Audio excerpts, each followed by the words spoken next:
Hi friends, welcome back to my YouTube channel. आज के इस वीडियो में मैं आपके लिए लेके आई हूँ इलेक्ट्रॉल से जुड़ी कुछ ऐसी बातें जिन्हें आप जानते तो हैं पर नज़रअंदाज कर देते हैं, जिसके वजह से आपको कभी कभी नुकसान भी हो सकता है। साथ ही मैं आपको बताऊंगी कि इलेक्ट्रॉल को कैसे और क्यों इस्तेमाल करना चाहिए।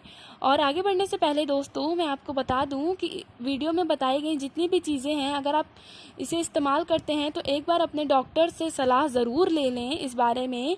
और अगर आपने मेरे चैनल को अभी तक सब्सक्राइब नहीं किया है तो प्लीज़ इसे सब्सक्राइब कर लें ऐसी ढेर सारी वीडियोस देखने के लिए। और अगर आपको ये वीडियो थोड़ी भी हेल्पफुल लगे तो लाइक करने में कंजूसी मत करना। चलते हैं हमारी वीडियो की तरफ। सबसे पहले बात करते हैं दोस्तों इलेक्ट्रॉल के बारे में। तो ये एक ORS है जो WHO के फॉर्मूला पे बेस्ड है। जैसा कि आप सब जानते हैं कि ORS हमारे शरीर में पानी की कमी को पूरा करने के लिए दिया जाता है। और साथ ही अगर हमें डायरिया से रिलेटेड कुछ प्रॉब्लम हो, वॉमिटिंग हो, लूज मोशन हो रहे हो, चक्कर आ रहे हो या हमारे शरीर में किसी तरीके की कमज़ोरी हो तो भी हम इस इलेक्ट्रॉल को यूज़ कर सकते हैं या पी सकते हैं। और साथ ही डॉक्टर इन्हें बच्चों के लिए भी प्रिफर करते हैं।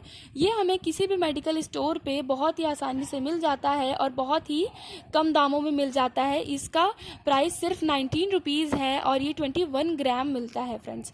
और अब मैं बता दूँ कि अगर आपको ऐसी कोई क्वेरीज है कि प्रेगनेंसी या डायबिटीज़ में इन्हें यूज़ करना चाहिए या फिर क्या आप इसे रोज़ यूज़ कर सकते हैं कि नहीं, तो जो भी क्वेरीज हैं आप प्लीज़ मुझे कमेंट करें, मैं आपको इसका रिप्लाई ज़रूर दूंगी। या फिर एक बार आप अपने डॉक्टर से भी ज़रूर पूछ लें। इलेक्ट्रॉल बहुत ही अच्छी दवा है क्योंकि इसमें पोटेशियम, सोडियम जैसे बहुत सारे एलिमेंट्स होते हैं जो हमारे शरीर के लिए बहुत ही अच्छे होते हैं। और अब मैं आपको बताऊं कि इन्हें इस्तेमाल कैसे करना है।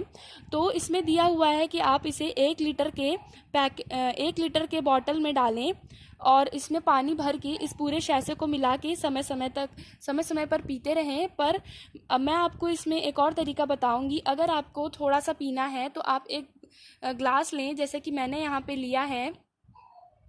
और साथ ही मैं आपको एक और बात बता दूं जो आप लोग ध्यान नहीं देते हैं कि आप इस इलेक्ट्रॉल को सिर्फ ग्लास या फिर स्टेनलेस स्टील या प्लास्टिक के ही बर्तनों में पी सकते हैं, क्योंकि ये एक दवा है दोस्तों, जिसके कारण अगर आप इसे किसी और धातु के बर्तन में पीते हैं तो ये हो सकता है आपको नुकसान करे उससे रिएक्ट करके।